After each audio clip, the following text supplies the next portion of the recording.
ఇదైతే మా ఊరి పండగ. మా ఊరి పండగ అంటే ఏదో జాతర అనుకుంటారేమో, కాదండి. ఇదైతే ఇక్కడ మా ఊళ్ళో ఉన్న యూనివర్సిటీలో యాన్యువల్ డే అనమాట. దీన్ని రివేరా అంటాము. సో ఎవ్రీ ఇయర్ కూడా వీళ్ళు చాలా బాగా కండక్ట్ చేస్తారు. ప్రతిసారి సంవత్సరం కూడా ఎవరో ఒకళ్ళు సెలబ్రిటీని తీసుకొస్తారనమాట. ఈసారి అయితే ఒక మంచి సెలబ్రిటీ, ఒక మంచి సింగర్ని తీసుకొచ్చారు. ఆమె శ్రేయా ఘోషల్. మీరందరూ చూసారో లేదో, నేనైతే ఇదే ఫస్ట్ టైం అనమాట చూడటం. అసలు మామూలుగా లేదండి బాబు సెలబ్రేషన్స్ అయితే. అక్కడ మనం ఎగిరి గంతులైపోయినా నేనైతే చూసి ఆనందించడానికి అయితే ఇష్టపడతాను. అందుకనైతే వచ్చిన అవకాశం ఎందుకు వదులుకోవాలని చెప్పేసి అయితే వెళ్ళాను అనమాట. ఒక్కసారి మీరు వినండి ఎలా ఉందో అక్కడైతే.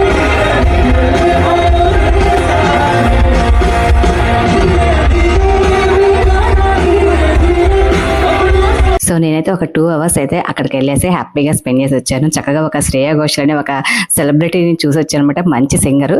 సో మీకు ఇక్కడ చూస్తే కనుక విఐటి అనమాట, విఐటి కాలేజీ. సో సెలబ్రేషన్స్ అయితే ధూమ్ ధామ్గా జరిగినాయని చెప్పొచ్చు అనమాట.